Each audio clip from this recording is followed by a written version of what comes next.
Renata estaba acostada pero no podía dormir. Por tercera noche consecutiva, se despertó con la misma sensación. Un peso en el cuerpo, como si algo estuviera sentado sobre su pecho. No podía moverse. Sus ojos estaban abiertos, pero su cuerpo no respondía. Ella quería gritar pero no le salía la voz. Todo lo que pude sentir fue un toque invasivo, cruel e íntimo. Y lo peor es que sabía que no era solo un sueño. A la mañana siguiente se levantó como si hubiera corrido un maratón. Estaba agotada, tanto física como espiritualmente. Un cansancio inexplicable, una opresión que no desaparecía. Evitaba orar, ya no podía cantar alabanzas y la lectura de la Biblia me parecía demasiado distante. Algo había cambiado dentro de ella, algo que no podía nombrar. Lo que muchos llaman parálisis del sueño, otros lo identifican como ataques espirituales. Pero ¿qué pasa cuando este ataque viene disfrazado de placer? ¿Y cuando lo que te destruye comienza como algo que el mundo llama normal? Lo vivido por Renata no es un caso aislado. Personas de todo el mundo, de diferentes culturas, edades y creencias, han relatado experiencias similares. Estas manifestaciones son antiguas y en la tradición cristiana se conocen como acciones de demonios sexuales. Espíritus como los íncubos y los súcubos, cuya misión es destruir el alma a través del deseo. Y es precisamente porque al principio parece placentero que muchos caen en esta trampa. Por eso, es urgente entender cómo actúan estos espíritus, cómo reconocerlos, y lo más importante, cómo liberarte de ellos antes de que consuman lo más preciado para ti. Renata no era una persona cualquiera.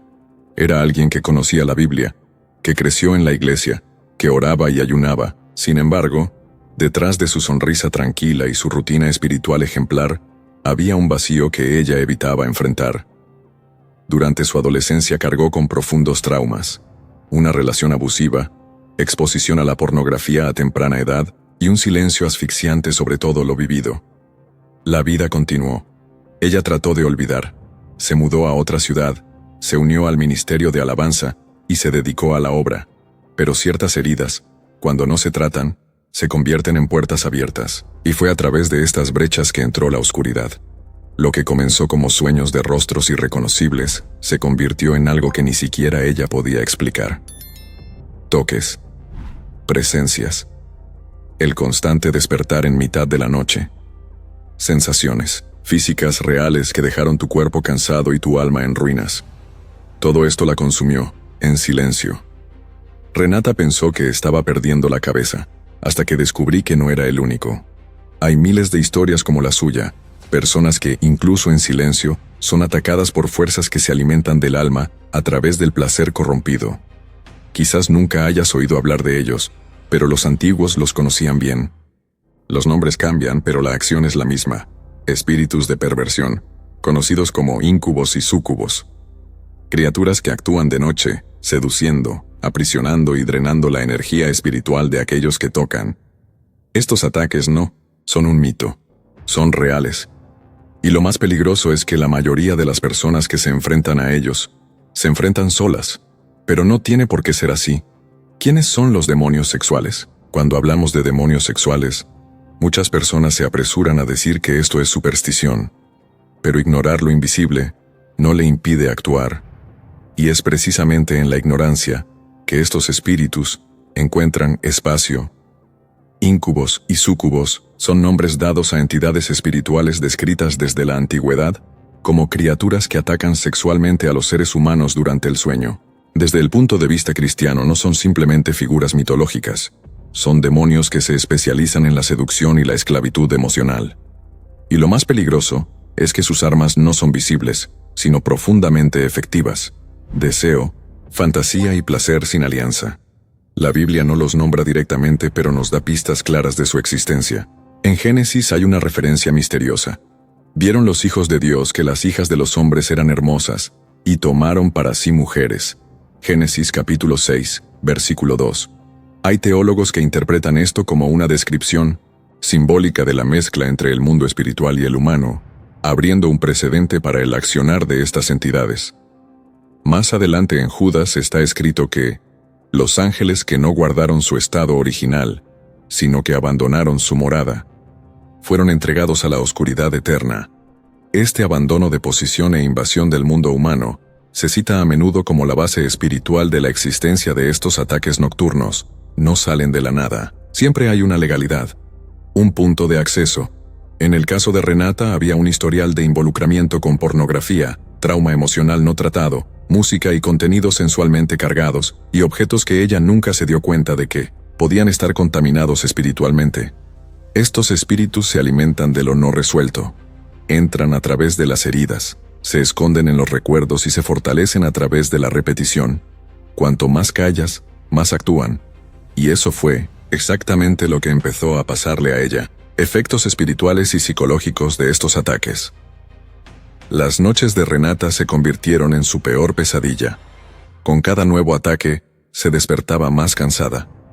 No solo agotado físicamente, sino espiritualmente. Era como si su alma se fuera vaciando poco a poco. Comenzó a tener ataques de ansiedad y episodios de tristeza inexplicables. Lloré sola. Se alejó de sus amigos. Evitaba congregarse. Su mente, que antes estaba llena de promesas y planes, ahora estaba habitada por confusión, pensamientos impuros y angustia permanente. El deseo de orar ha desaparecido. Leer la Biblia me dio sueño. Los elogios que antes la hacían llorar ahora no la conmovían. Fue como si su conexión con el cielo se hubiera cortado. Este es uno de los principales efectos de estos ataques, la desconexión espiritual. Y esto va más allá de la emoción. Los neurocientíficos ya han demostrado que los pensamientos recurrentes configuran las conexiones del cerebro. La exposición repetida a contenido sexual, por ejemplo, vuelve adicto al sistema de recompensa, el mismo sistema que se ve afectado por drogas como la cocaína. Además, el exceso de dopamina seguido de culpa espiritual provoca un ciclo emocional destructivo. Excitación, placer momentáneo, culpa, desánimo, apatía espiritual. Todo esto crea el ambiente perfecto para la acción de los espíritus que operan en el área sexual. En Renata, esto se manifestó como opresión nocturna, pero también en su rutina. Ella sintió como si algo la estuviera observando. La habitación se enfrió. Las luces parpadeaban. Ella empezó a oír susurros, y cuando finalmente compartió lo que estaba experimentando con un líder espiritual, apenas pudo terminar de hablar. Él rompió a llorar. Me sentí avergonzada, asustada y aliviada al mismo tiempo. Ante la primera oración de liberación, su cuerpo tembló. Empezaron a surgir voces que no eran las suyas. Era como si su alma gritara pidiendo ayuda, y el infierno no estuviera dispuesto a dejarla ir. Las raíces y puertas abiertas. ¿Cómo entran? Toda presencia demoníaca necesita una puerta para entrar, y casi siempre, esa puerta está en zonas que ignoramos. La pornografía es una de las más comunes. No se trata solo de ver algo mal, se trata de entregar la mirada, la mente y el cuerpo a una práctica que refuerza la fantasía, la objetivación y la soledad. Cada vez que esto se repite, el alma se condiciona y el espíritu se debilita. En el caso de Renata también hubo canciones y series que trataban el erotismo con normalidad, objetos decorativos con símbolos espirituales desconocidos, un libro viejo, regalo de un exnovio, que estaba en el fondo del armario. Todo esto acumuló energías espirituales negativas. Otro punto poco discutido, las heridas emocionales. Renata sufrió el rechazo paterno, la traición y el miedo al abandono. Y estos dolores, cuando no se curan, se convierten en lagunas, porque, donde hay carencia, hay lugar para la seducción espiritual. Estos espíritus no necesitan invitaciones verbales, solo se necesita una mente confundida, un alma herida y un entorno descuidado. Y luego entran ciencia, plus, fe, la mente, el cuerpo y el espíritu. Mucha gente, al escuchar historias como la de Renata, intenta encontrar explicaciones psicológicas o neurológicas. Y de hecho, hay aspectos de la mente que nos ayudan a comprender parte de lo que sucede. Pero el problema surge cuando se ignora la dimensión espiritual. La ciencia ya ha identificado un fenómeno llamado parálisis del sueño, un estado entre el sueño profundo y la vigilia, en el que la persona está consciente pero no puede mover el cuerpo. Durante este estado, muchas personas informan que sienten presencias, ven sombras o sienten tactos. Pero, ¿qué hacer cuando estas experiencias se repiten, siempre con connotaciones sexuales, siempre al mismo tiempo, y afectan profundamente la vida espiritual de la persona? Los estudios de psicología también muestran que el cerebro responde a los estímulos sexuales con una inundación de neurotransmisores, dopamina, serotonina, oxitocina, todos vinculados con el placer, el apego y el refuerzo de la conducta. En exceso y sin propósito, estos estímulos provocan dependencia, aislamiento y desconexión del propósito. En el plano espiritual, esto se traduce como contaminación del alma, un corazón dividido entre el deseo y la fe, una mente que ya no se siente digna de acercarse a Dios. Eso fue lo que le pasó a Renata. Ella comenzó a dudar de su propia salvación. Ella sentía que Dios se había retirado, cuando en realidad era ella la que estaba espiritualmente aislada, como una oveja separada del rebaño. La ciencia explica los efectos, pero solo la fe revela la causa y muestra el camino de regreso. Liberación. ¿Cómo superar estos ataques? El proceso de liberación de Renata no fue instantáneo, pero fue real. Comenzó con un paso simple pero poderoso: confesar, romper el silencio. Di en voz alta lo que has estado ocultando en tu corazón. Durante las oraciones fue conducida a renunciar a toda práctica, pensamiento y objeto que había dado legitimidad a esa opresión. Rompí viejos CD, libros tirados, conversaciones eliminadas y archivos eliminados. Hizo una limpieza espiritual de su habitación y de su mente. Comenzó a ayunar. Todos los días, aunque no tuviera ganas, se obligaba a rezar. No son largas oraciones, sino palabras sencillas. Jesús, libérame. Le aconsejaron rezar antes de dormir, ungir su almohada y recitar versos en voz alta. Uno de los textos que más la fortaleció fue: porque las armas de nuestra milicia no son carnales, sino poderosas en Dios para la destrucción de fortalezas. Corintios capítulo 10, versículo 4. En la tercera semana de oración, durmió sin interrupciones por primera vez en meses. Y cuando me desperté no sentí ningún peso. No había voces. El aire era ligero. Renata entendió que la liberación es un proceso, no un evento. Requiere vigilancia, perseverancia y, sobre todo, arrepentimiento sincero. Pero la buena noticia es que es posible ganar. Quizás te sentiste incómodo al escuchar esta historia.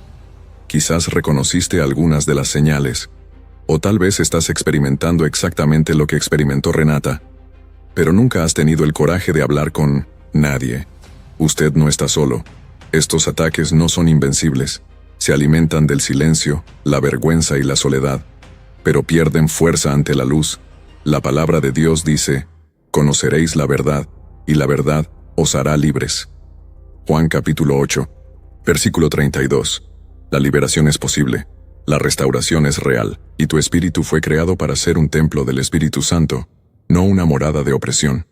La historia de Renata termina con la libertad, y el tuyo todavía puede empezar hoy. Cuando el alma reconoce la verdad, ya no puede regresar a la oscuridad como si nada hubiera sucedido. Y si has llegado hasta aquí es porque algo dentro de ti clamaba por liberación. Esta batalla no es solo tuya. Ahora os invito a orar conmigo, con fe, con sinceridad y con la certeza de que Dios escucha incluso la más silenciosa de las peticiones. Señor Dios, hoy pongo mi corazón delante de ti, sin máscaras, sin esconderme. Reconozco que he sido herido, que he abierto puertas, que quizá ni siquiera me había dado cuenta y que necesito tu liberación. Si hay algún espíritu contrario a tu voluntad que ha estado actuando en mi vida, renuncio a él ahora. Rechazo toda presencia de engaño, toda sombra que ha intentado aprisionarme por los caminos del placer distorsionado. Declaro que mi cuerpo, mi mente y mi espíritu te pertenecen a ti, y solo a ti. Señor, cierra cada brecha. Quema con tu fuego santo todo lo que no te agrada. Límpiame, sáname, fortaléceme.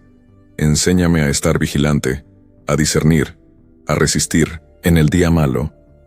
Renueva mi pasión por tu palabra, enciende en mí el deseo de tu presencia, y la paz que sobrepasa todo entendimiento guarde mi corazón y mi mente, en Cristo Jesús. Amén. Gloria a Dios. Si estás de acuerdo con esta oración, declara tu amén en los comentarios. Si estás experimentando noches perturbadoras, sueños impuros, sensaciones que no puedes explicar, busca ayuda. y no aceptes como normal aquello que te aleja de la presencia de Dios. Sin embargo, por muy poderosas que sean estas verdades que hemos visto hasta ahora, podemos olvidar todo esto en pocos días y volver a ser infieles. Por eso, es crucial que mantengamos una rutina devocional eficiente, con lectura de la palabra y oración, y no tiene por qué ser complejo, aburrido o consumir mucho tiempo. En solo 15 minutos puedes alimentar tu mente, corazón y espíritu con la verdad de Dios cada día.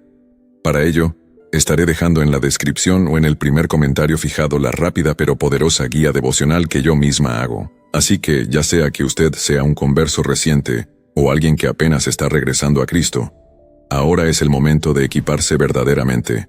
Haz clic y echa un vistazo.